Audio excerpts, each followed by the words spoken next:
Hey, happy Wednesday to you, everyone. Welcome back to Morning Musings. My name is Don K. Preston. I am the president of Preterist Research Institute of Ardmore, Oklahoma.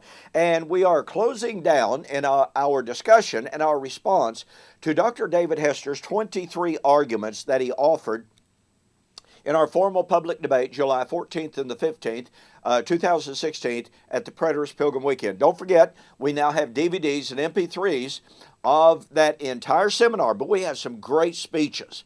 Rod MacArthur, Larry Siegel, William Bell, and Dr. Dallas Burdett all gave really fantastic lessons. The entire seminar, including the debate, is now available on DVD as well as MP3. Send me an email. I'll have all of this posted on my websites before very long. My webmasters will. But right now they're not listed. Just send me an email, however, asking how you can order if you want your copy of those DVDs or MP3s. Well, Dr. David Hester argued based upon John, the book of John, and Jesus' reference in John 6:39 and following about raising up the believer at the last day, that has to be a reference to the last day of time, which is the last day of the Christian age, of course. Now, look, the simplest answer to that is the fact the Christian age has no end. Okay? I mean, that's just simply all there is to it. And if you want some really powerful study, information, evidence on that, get a hold of my book, The Last Days Identified. This is a study of every major text in the Bible that gives us any information at all, not those that just simply make some passing reference, but of every major text that gives us any information at all on the identity of the last days. It is a definitive proof that the term last days does not refer to the Christian age. The last days have no end.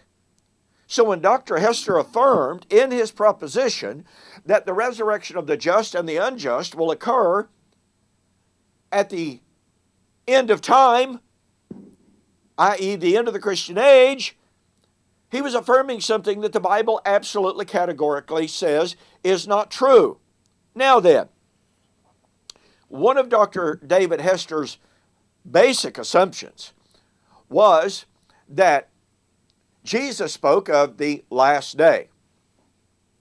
Now he argues from that to John 5:28 or 24 to 29, where Jesus said, "The hour is coming, and now is, in which the dead shall hear the voice of the Son of Man." And then he said, "But do not marvel at this, for the hour is coming, in which all that are in the graves shall hear the voice of the Son of Man and shall live." Now, Dr. David Hester says, well, look, Jesus obviously contrasts the hour that is versus the hour that is coming. Well, where's the contrast between the nature of the dead? Look, folks, the only contrast in the text is between some, i.e. those who hear the voice of the Son of Man, and living, versus the all, that is, all would hear, all would come forth, some to life, some to condemnation. Those are the only contrast. It is a process that had begun versus the process of the same thing to be consummated. But take a look.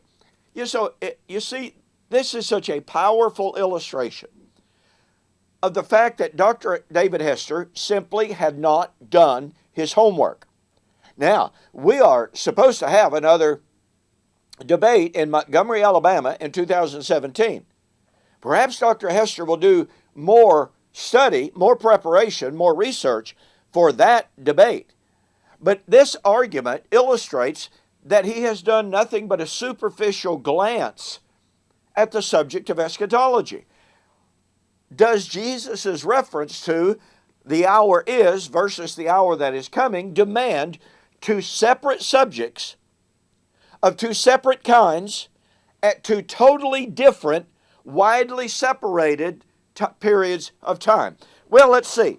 Jesus is talking to the woman, the Samaritan woman at the well. He has demonstrated that he has tremendous insight into her life. And she says, John 4:19, "Sir, I perceive that you are a prophet. Our fathers worshipped on this mountain, and the Jews say that in Jerusalem is the place where one ought to worship." And Jesus said, "Woman, believe me." Now watch this. "The hour is coming when you will neither on this mountain nor in Jerusalem worship the Father. You worship you do not know what. We know what we worship, for salvation is of the Jews." Watch this. "But the hour is coming, and now is, when the true worshipers will worship the Father in spirit and in truth." Oh my goodness. We have an hour that now is, and we have an hour that is coming. Are those two totally separate hours? Separated by 2 millennia? I can guarantee you, Dr. David Hester would not argue that these are two separate hours, two different forms of worship, at two totally separate periods of time, separated so far by 2,000 years. Look, this is a Hebraism. Jesus was not speaking of two totally separate periods of time separated by 2,000 years. Now, if in John chapter 4, where Jesus uses the identical terminology, "the hour is coming" versus "the hour is," that now is, and Dr. David Hester can see, no, and would argue, oh, no, that's the same hour. That's the same hour in John 4.